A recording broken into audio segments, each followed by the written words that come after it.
Just as an aside, when I went out to visit Boaz's studio, he said, well, you know, I moved here many years ago because I wanted to go someplace which was much more isolated and, you know, not very busy, and a place where I could do my work.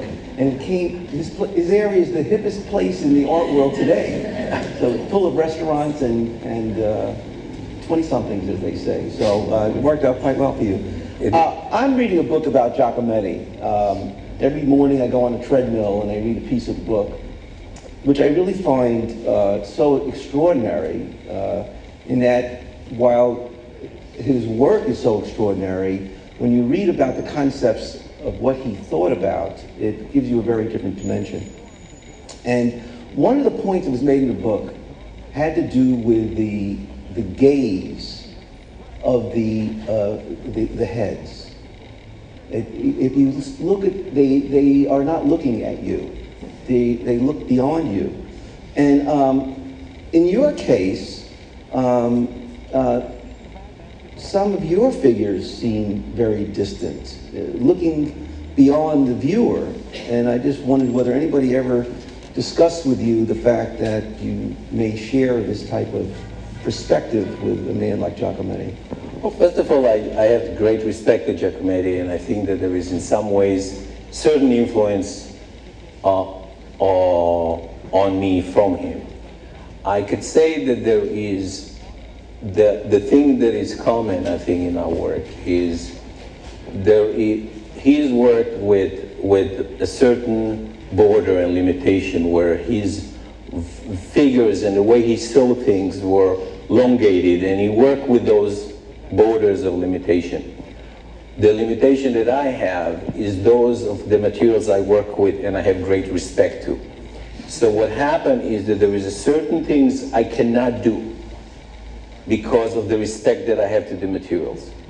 And one of the things about it is, as I work, I would not do, as I work as an artist, I research, I search in my work.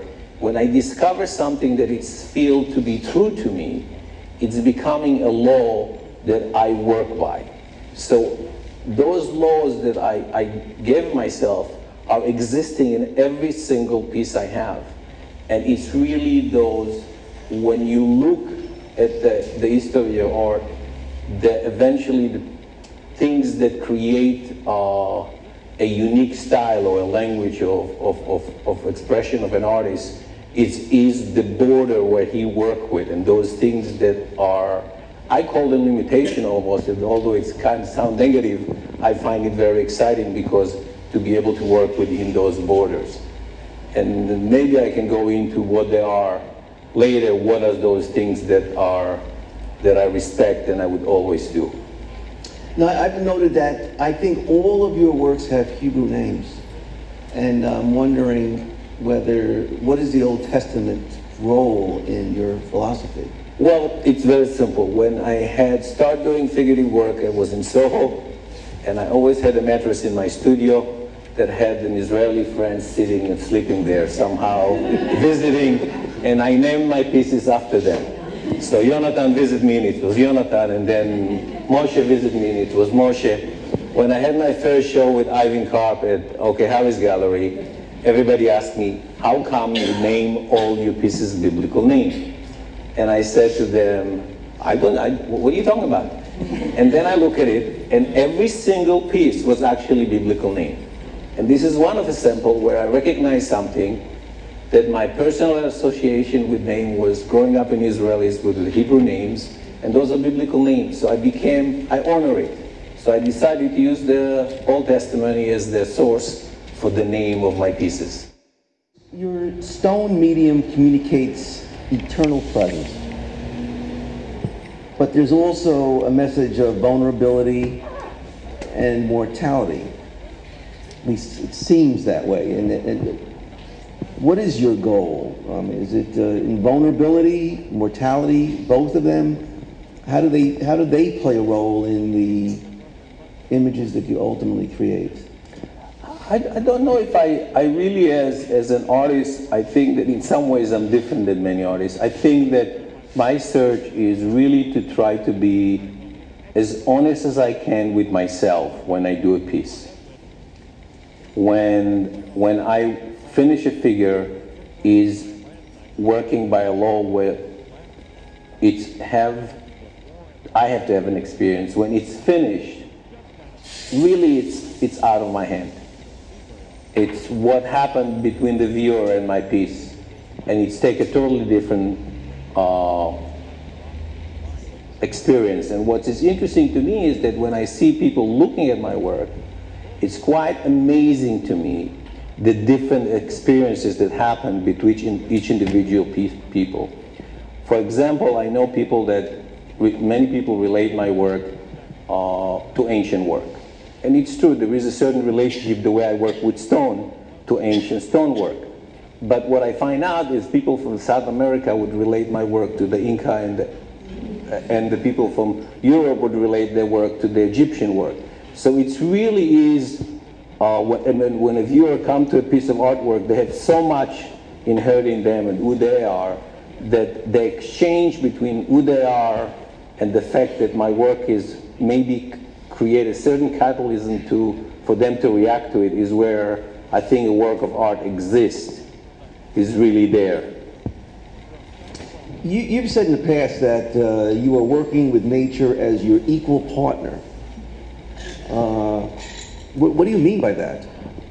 As I said before, you see, I start working with the slate, and I recognize that I cannot do it. So what happened, there was a conversation between me and the materials saying, let's see what we can do together. What can I do, what can I achieve with the materials? And one of the things that I want to say is that recognizing the way the stone was formed in nature, and it's put me in contact with the certain relationship to balance and gravity. What create layers, it's gravity. It's basically sediments that settle down and millions of years of pressure that created. And the way the stone is quarried is they separate those the layers. When I work with it, when I realize that I can work by chipping the edges of the stone and then stack them on top of each other to create the figure.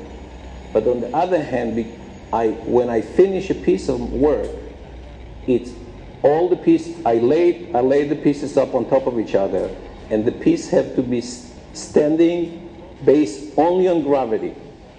I would not finish a piece unless the piece would be stand by gravity. Of course, when the piece is finished, when the piece is finished, I glue it and I bolt it together for safety and permanency of the work.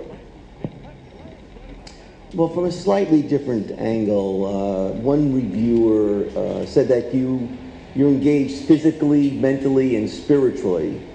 And I certainly can understand your mental connection, and certainly the physical is obvious. And just how does the spiritual part of this drive your creativity? Within years of working, I recognized that for me, my work really is physical. I carve stone. I work 50-hour week. Today, before I came over here to talk, I carve one layer of a stone. I usually try to carve at least a layer a day. So what happened is that when you work with material like stone, and you really try to understand it, it really makes you humble. When you work with the glacier boulders, that it's 6 tons that was created by the glacier movements that ended up in New York. And then what I do is I go to construction site, I get all these boulders that I use are with 20 blocks distance from my studio. And every time that I go, I pick up those boulders.